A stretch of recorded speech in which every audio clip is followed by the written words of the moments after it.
bakka haqti injire bakka dhugaan injire qaroomin injiru namni sammuun isaa gidiraan guutame qaroo ta'uu danda'u ofillee fayyadu biyyallee fayyadu ameet amanama wanni qaroomin kan argamu sammuu duwaa sammuu qulqulluu keessaa qaroomin baa beekumsi mad bakka haqti injire bareedummaan injiru jaamna bakka haqti injiraanne jagnummaan injiru jaan namni kan ofitti amantummaa qabaatu kan jagna ta'ee waan tokkotti xiyyeeffatee hojjetu kanii kaayoo dhaabbateefillee of kennuu danda'u sammuu qulqulluu fi bakka haqti jirtu ofitti amantummaan jira meeqa manama bakka haqti jirtu tokkummaan jira yeeqa manama kanaafuu tokkummaa kan arbisu maal wal amantii dhabuu wal sobuu wal shakkuu sammuun dharaan guutame dhugaa sin argu rakkina sin argu fala sin argu kanaaf bakka haqti injire bakka dhugaan injire qaroomin injiru namni sammuun isaa gidiraan guutame qaroo ta'uu danda'u. Akkam bultan dhaggeeffattoota keenya Oromiyaa Broadcasting Network irraa oduu sa'aatii kanaaf qabanne ijoo isaa dursuun isinitti himaa ani qalbeessaa takkaallinyi. Garaagarummaa addunyaa irratti mul'atu dhaabbileen amantaa akka riqichaatti gidduu galuun hiikuudhaan nageenya fiduu qabu jedhame. Ajandaa keenyaan immoo dhimma Itoophiyaa rakkoo siyaasa gaanfa Afrikaa hiikuuf hojii dippiloomaasii hojjetaa jirtu irratti xiyyeeffata. Makallattumaanin oduu gaggabaabinaan qabannetti jira. Mootummaan Jarman tattaaffii Itoophiyaa wabii nyaataa mirkaneessuuf taasisu kan deeggaru ta'uu ibsite. Ministeera qonnaa Dr. Girmaa Amantee jila ministeera qonnaaf nyaataa Jarman Cheem Azdaameerin durfamu waliin mari'ataniiru. Marii isaaniitiin dhimmoota damee qonnaa waliin hojjechuun danda'amuu fi labsii eegumsa bosonaa gamtaa Awurooppaa irratti kan xiyyeeffate ta'uun himameera. Dr. Girmaan Itoophiyaa fi Jarman biyyoota hariiroo yeroo dheeraa qaban ta'uu eeranii damee qonnaan Itoophiyaaf deeggarsa taasisaa turuu yaadachiisan. Itoophiyaa waggoota muraasan dura sagantaa ashaaraa magariisaa eegalte mancaatii bosonaa ture hir'isuu eeraniiru. Cheem Azdaameer mariin isaanii damicha haala tumsuun danda'amu irratti fi seera haaraa gamtichaa irratti bal'inaan mari'achuun ibsameera. Tajaajila oduu Itoophiyaa wabeeffanne. Daarektarri dhaabbata misooma indaastirii biyyoota gamtoomanii Gaard Muuler Finfinnee galan. Gaard Muuler konfiraansii addunyaa beelarraa bilisaa dhaabbanni biyyoota gamtoomanii waggaa waggaan taa'amu irratti hirmaachuuf Finfinnee galuun isaanii ibsame. Konfiraansiin addunyaa beelarraa bilisaa onkololeessa 26-28 bara 2017 magaalaa Finfinneetti kan taa'amu yoo ta'u konfiraansicha irratti namoonni 1,500 ol ni hirmaatu jedhame ministeera dhimma alaa irraa odeeffanne. Itiyoo Telekoom naannoo kibba Itoophiyaa magaalaa Arba Mincitti tajaajila neetwoorkii moobaayilaa dhaloota 5ffaa 5G galchiise. Itiyoo Telekoom dijitaala Itoophiyaa dhugoomsuuf xiyyeeffannoon hojjechaa jiraachuu hojii raawwachiistuu olaantuun Itiyoo Telekoom Firiyoot Taamiruu ibsan. Sadarkaa biyyaatti baasii hir'isuun tajaajila si'ataa dhiyeessuuf tajaajila 5G babal'isaa jiraachuu eeraniiru. Tajaajila neetwoorkii moobaayila dhaloota 5ffaa diriirsuun magaalota ammayyaa tajaajila hawaasummaa fi diinagdee si'ataa kennan ijaaruuf gumaacha olaanaa qabaachuu dubbataniiru. Itiyoo Telekoom wabeeffanne. Godina Harargee Lixaanaa Odaa Bultum Gandaa Kaarraatti qonnaan bultoonni xaafii sanyii filatamaa kilaasteraan misoomsaa jiran irraa callaa gaarii abdannaa jiran. Xaafii sanyii filatamaa misoomaa jiru kun lafa hektaara tokkorraa hanga kuntaala 28 ni argamaa jiran. Instituutii qorannoo qonna Itoophiyaatti daarektarri giddugala qorannoo qonna Ciroo obbo Tamasgeen Tarreessaa. Bishingaa dabalatee boqqolloo xaafii fi qamadii sanyii filatamaa madaksuu irratti hojjechaa jiraachuu himan. Godina Harargee Lixaa qonna gannaatiin xaafii lafa hektaara 19,500 caalu irratti misoomaa jiraachuu waajjirri qonnaa godinichaa himeera. Abdurrooba Abbootu gabaase. Ameerikaan doolaara miliyoona 400 fi miliyoona 25 waraana Yuukireen deeggarte. Doolaarri Ameerikaa Yuukireen deeggarte teekinooloojii waraanaa qilleensa irratti haleellaa rokkeetti fashaleessu kallattii dabsu saffisaan barbadeessuu fi meeshaalee waraanaa farra taankiif kan oolu ta'uu Peentaagan beeksiseera. Peentaagan akka ibsetti bara bulchiinsa Baayiden 2021 irraa eegalee deeggarsi waraana Yuukireeniif kenname harka 69 irra gahus beeksise. Deeggarsi kenname fedhii meeshaalee waraanaa Yuukireen qabdu mara guutamaa fi jira jedhame. Ameerikaan deeggarsa waraanaa dabalataa kana kan ergiteef loltoota Kooriyaan kaabaa Raashiyaaf ergite gara daangaa Yuukireenitti siquu hordofeeti jedhameera. Anaadooluu wabeeffanne. Oduu balballoomee ganama kanaaf qabanneetti gaafanca'u immoo ajandaadhaan jalqabaa. Ajandaan keenya siyaasa gaanfa Afrikaa, Somaaliyaa, Jibuutii, Eertiraa irraa hanga Ijipti nagaa dhabee kan xaxameef Ijipti fedhii fi faayidaa biyya ishii mirkaneessuuf imaammata alaa hordofturraa kan maddee jedhame. Kaayyoon dhoksaa Ijipti Itoophiyaa dadhabsiistee laga Naayil dhuunfachuu yoo ta'u, fedhii Eertiraa immoo ulaa galaanaa qabdutti fayyadamtee olaantummaa gaanfa Afrikaa to'achuuf fedhii guddaa qabaachuu ishiitiin akka ta'e hayyoonni saayinsii siyaasaa ni himu. Waliigaltee walhubannaa Itoophiyaan Somaalilaand waliin mallatteessite immoo yaaddoo biyyoonni kunneen qaban daranuu hammeesseera jedhama. Kanaaf Itoophiyaan rakkoo siyaasaa gaanfa Afrikaa kana hiikuuf hojii dippiloomaasii fi nageenyaa biyya keessaa irratti cimsitee hojjechuu akka qabdu gorfama. Ajandaan keenya dhimma kanarratti xiyyeeffata. Yuunivarsiitii Jimmaatti barsiisaa saayinsii siyaasaa kaadhimamaa Dooktaraa Piroofeesara Gargaaraa Girmaa Daffaar Abdurazaaq Muhammad dubbisee akka nutti dhiyaata. Eeyyamamoo taatanii toora bilbilaa keenya irratti nu argamuu keessaniif jalqaba irratti ulfaadha. Galatoomaasinis. Siyaasni gaanfa Afrikaa kun maaliif xaxama? Siyaasni gaanfa Afrikaa kun yeroo baay'ee xaxamaadha. Volatile. Gama tokkoon hooggantoonni gaanfa Afrikaa keessa jiranii mul'ata kan qaban fakkaatani. Akka carraa ta'ee biyyoonni kun otoo mul'ata qabaatanii waan isaan walirratti wal gargaaranii waliin misoomuu danda'an carraa baay'eetu jira. Uummata wal fakkaataa qabu daangaa Itoophiyaaf Keeniyaa, Itoophiyaaf Eertiraa, Itoophiyaaf Sudaan yoo fudhatte ilaaltu uummata wal fakkaataatu jira. Rakkoo wal fakkaataas immoo qabu biyyoonni kun. Itoophiyaa irraa kan hafe biyyoonni warri kaan sirna koloniyaalizimiidhaan kan miidhamanidha. Qabeenya uumamaatiinis kan miidhamanidha. Environmental disaster kan jennu. Akkasumas immoo waraana waliiniitiinis rakkoo wal fakkaataa qabu. Qabeenya uumamaas immoo fakkeenyaaf laga Naayil kun immoo kan isaaniin walitti fiduufaa danda'udha. Garuu biyyoonni kun wal gargaaruu irratti rakkoo guddaa qabu, wal shakku. Yeroo dheeraaf wal shakkaa kan turanidha. Mee biyyoota hoo jennu eenyufaa isaan? Okay. Amma Sudaan fudhachuu dandeessa, Jibuutii fudhadhu, Somaaliyaa fudhadhu, Eritiriyaa fudhadhu. Biyyoonni kun egaa seenaa sirna kolonummaa irraa bilisummaa argatanii boodallee biyyoonni kun michuu gaarii waliif ta'uu badaa hin dandeenye. Haan Itoophiyaaf Keeniyaa baay'ee gaariidha rilaatiivli. Kan warra kaanii garuu shakkii irratti kan hundaa'edha. Biyyi tokko riphee lolaa biyya biraa gargaara, kan biraas akkas. Kuni gamaaniifidha. Tokko aadaan dimokiraasiis waan hin dagaagneef, lammaffaa immoo hooggantoonni kun faayidaa biyyoolessaa irratti kan xiyyeeffatan.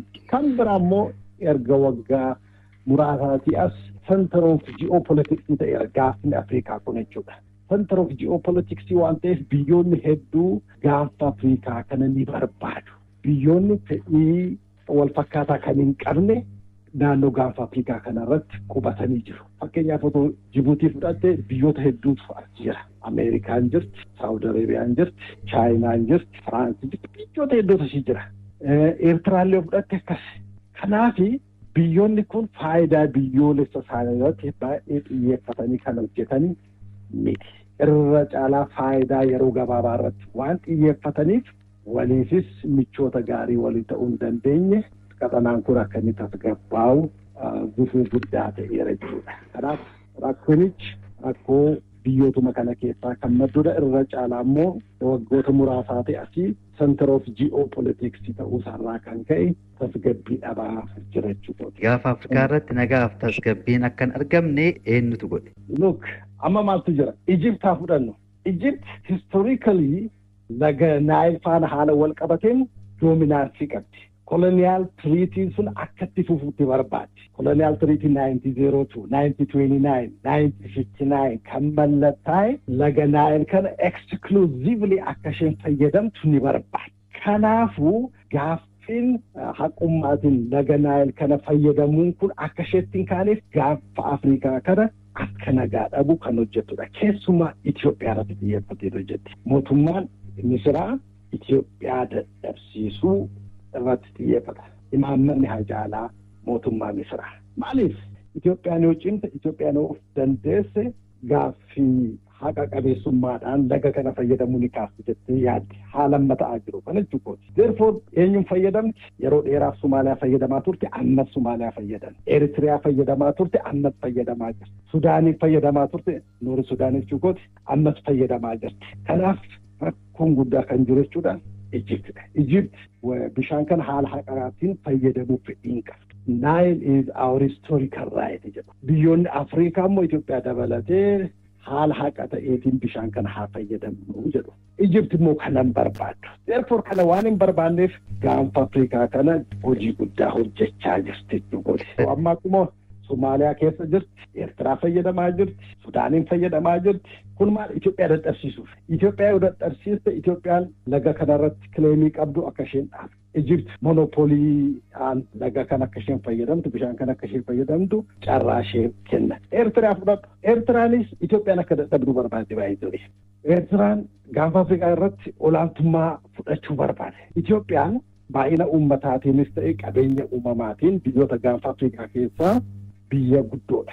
Ga'ee guddaa olaanaa kan taphachuu dandeessu. Kana immoo akka isheen hin taphanne yookiin immoo ga'ee olaantummaa kana Itoophiyaarraa Eertiraan fudhachuu barbaadde. Piroojeektii Itoophiyaa dadhabsiisuu keessatti ni hirmaatti. Sana keessatti gaggaaffi kun yookiin naannoon kun qaxanaan kun maal ta'achuudha tasgabbii ni dhaba.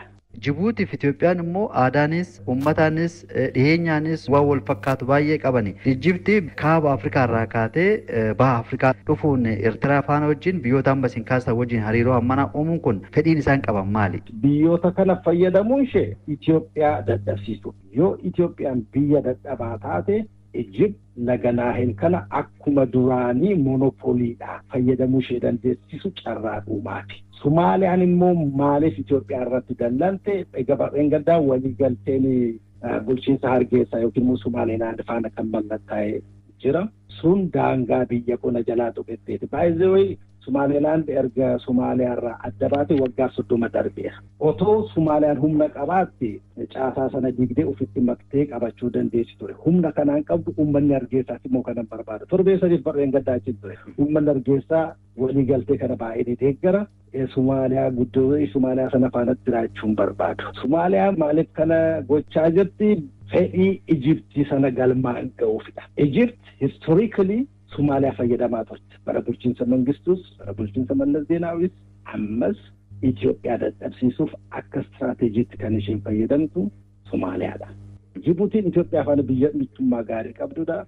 Balbala galaanaas kan Jibuutiin Itoophiyaan yeroo dheeraaf kan fayyadamaa turte ammas kan fayyadamaa jirtu sanadha. Maaliif Jibuutiinis Ijipti faana michoomuu barbaada? Kan jedhus okaasni tokko Jibuutiif Somaaliyaan biyyoota miseensa Arab League Ijipti dabalatee Eertiraan illee observaatorii siitii qaba. Amma piroojeektii Ijiptiidhaan isaanii maal gochaa jiran? Ani isaanii piroomotii gochaa jiran. Imaammata hajaa alaa mootummaa Misiraa galmaan ga'uuf Misira faana hiriirtee jirti. Garuu Eertiraanis taate Jibuutiinis moor kan isaanii fayyadu biyya Misiraa miti Itoophiyaadha. Uummata wal fakkaataa qabna, daangaa waliin qooddanna. Mootummaan Jibuutii bishaan illee hanga Itoophiyaarraa fudhachuutti geera bishaan dhugaatii jechuudha. Eertiraanis waan hedduu Itoophiyaarraa fayyadamuu dandeessa. Garuu unfortunately Ijipti faana hiriiranii jiru. Xaxaa siyaasaa gaafa Afrikaa kana hiikuuf Itoophiyaan maal godhuu qabdi? Tokko yoo kana onkololeessa 2024 Nile Basin Initiative Cooperative Framework mallattaa'eera. Except Egypt and Sudan. Kun carraa tokkodha mootummaa Itoophiyaaf. Kana Itoophiyaan piroomotii gochuu qabdi.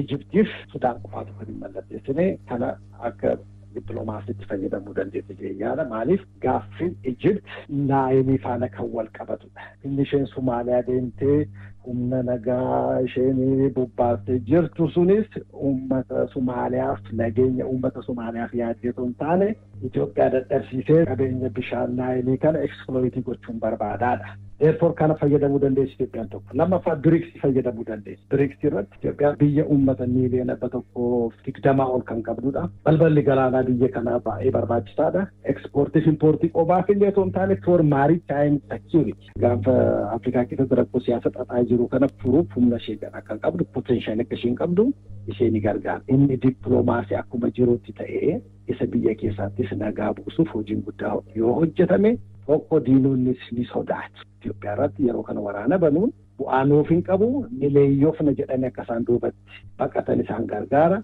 Therefore Itoophiyaan kana dippiloomaatiik chaanaalii hunda fayyadamte jechuudha. Hawaasa addunyaa dammaqsuu qabdi, hawaasa addunyaa hubachiisuu qabdi kan jedhudha. Anaallee kaasuu barbaadu. Ulfaataa. Galatooma. Oromiyaa Broadcasting Network irraa oduu isaa tokkotti caqasaa kan jirtan dhaggeeffattoota keenya oduun keenya akkumatti fufetti jira. Garaagarummaa addunyaa irratti mul'atu dhaabbileen amantaa akka riqichaatti gidduu galuun hiikuudhaan nageenya fiduu qabu jedhan pirezidaantiin Itoophiyaa Taayyee Asqasillaasee. Konfiraansiin amantaalee akka idil addunyaatti yeroo jalqabaaf Finfinneetti gaggeeffamaa jira. Badhaasoo Hayilee. Konferensiin amantaalee akka idil addunyaatti yeroo jalqabaatiif Finfinneetti gaggeeffamaa jira. Konferensichi guyyoota lamaaf kan turu yoo ta'u, ministeerri nageenyaa fi yuunivarsiitiin Mohammed bin Ziyad waliin qopheessaniiru. Addunyaa jibbitti baay'ate, waraanni itti hammaatee fi rakkoon itti baay'ate kana keessatti dhaabbileen amantaa dhala namaa baraaruu sirnaan hojjechuu akka qabaniis ibsameera. Dhaabbileen amantaa walqixxummaa dhala namaa, duudhaalee amantaa cimsuu fi amantaaleen walitti dhufanii akka hojjetan gochuu qabuus jedhameera. Barreessaa olaanaan gumii dhaabbilee amantaa Itoophiyaa Qeestaa Gaayit Addale nuti abbootiin amantaa rakkoolee addunyaa mudachaa jiran furuudhaaf ciminaan hojjechuu qabnaa jedhan. በርካታ ህጻናት በጦርነት ምክንያት ህይወታቸውን አጥተዋል። የአካል ጉዳትም ደርሶባቸዋል። አዱኛማ keessa jiru keessatti rakkooleen adda addaa babal'achaa jiru. Waraanota addunyaa irratti uumamaniin daa'imman hedduun lubbuu dhabaniiru. Qaama miidhamtoota ta'aniiru. Gariin isaanii immoo maatii isaanii waan dhabaniif rakkoolee hedduuf saaxilamaniiru. Manguddoonni silaa yeroo sooramuu qabanitti rakkoolee hedduuf saaxilamaa jiru. Rakkooleen kun hundi kan dhufeef abbootiin amantaa ga'ee isaanii sirnaan waan hin baaneefi. Kanaaf abbootiin amantaa fi dhaabbileen amantaatis rakkoolee kanneen furuuf ciminaan hojjechuu qabu. Ministeer Deetaan Ministeera Nageenyaa Dr. Keeraddiin Tazarram kaayyoon konferensichaa Itoophiyaan biyya amantaaleen hedduu jaalalaa fi tokkummaadhaan keessa jiraatan ta'uu addunyaadhaatti beeksisuu fi jedhan. በዚህ መድረክ ላይ ዋና ዓላማው ኢትዮጵያ የሰው ዘር መገኛ ብቻ ሳይሆን እምነቶችን ክርስትናንም እስልምናንም ጁዳይዝምንም በጥንት ተቀብላ ያስተናገደች ካዮን ኮንፈረንሲ ከና ኢትዮጵያን ቢያ አርገመ ደለ ነማ ቆፋው ሶንታኔ ቢያ አመንታሌ ሄዱ ተው ከንቲን አዱኛት ሙልፍኑድ ፈከኛፍ አመንታሌ አከ እስላማ ክርስቲያና ፊ ጁዳይዝሚ ዱርሲቴ ቢያ ፍደቴዳ አመንታሌን ኩኒኒስ jiruu fi jireenya ummataa ta'aa dhufaniiru. Dhaabbileen barnootaa Itoophiyaa hedduun ka'umsi isaanii manneen amantaati. Kanaaf Itoophiyaadhaaf amantaan waa hunda. Gaheen amantaalee inni tokko jaalalaa fi tokkummaa dhala namaa jidduutti uumuudha kan jedhan pirezidaantiin Federaalawaa Dimokiraatawaa Riippaabilika Itoophiyaa Taayyee Asqasillaasee addunyaan rakkoo keessa jirtu keessaa akka baatu amantaaleen sirriitti hojjechuu qabu jedhan. The role of religion is a critical and an undeniable force of harmony, unity. Gaheen amantaalee inni guddaan jaalalaa fi tokkummaa dhala namaa jidduutti uumuudha. Yeroo ammaa addunyaan siyaasaan raafamaa jirti. Amantaaleen immoo qoqqoodaminsa dhala namaa hiikuuf hojjechuu qabu. Garaagarummaa siyaasaa mul'atus dhaabbileen amantaa akka riqichaatti gidduu galuudhaan hiikuu qabu. Kanaaf dhaabbileen amantaa jaalalaa fi tokkummaa dhala namaa cimsuu qabu. Hirmaattonni amantaalee garaagaraa irraa konfiraansicha irratti hirmaatanis amantaaleen nageenya waaraan akka addunyaa irratti bu'uuf hojjechuu qabnaa jedhan. Dhimmi nageenyaa ajandaa qaama tokko qaama hawaasa tokko qofa hin ta'in qaama lubbu qabeeyyii hundaati jedheen amanaa. Maaliif hunda laallata? Keessattuu immoo kan abbootii amantaa gaheen jaraa olaanaadha. Maaliif manni keenya parsantii 98 ol uummata amantaa qabu. Amantaa garaagaraa ta'uun ni mala. Amma qaamni asitti arginu kun amantaa garaagaraa irraa sadarkaa biyyoolessaa qofa hin ta'in sadarkaa idil addunyaatti kan wal dhufanidha. Konferensicha irratti ministeera nageenyaa obbo Binnaalf Andu'alam dabalate abbootiin amantaa ambaasaaddoroonni miseensonni mana maree bakka bu'oota uummataa jaarsoliin biyyaa fi keessummoonni affeeraman biroo argamaniiru. Nageenya waaressuuf qindoominaan hojjechuun murteessaa ta'uu raayyaa ittisa biyyaa ajajaan kibbaa Leetinaal Jeneraal Salamoon Ittafaayiman. Godina Sha'abaatti konfiraansiin nageenyaa qaamolee hawaasaa aanaa dugdaa fi bulchiinsa magaalaa Maqee hirmaachise taa'ame. Margaa Ximdeessaa.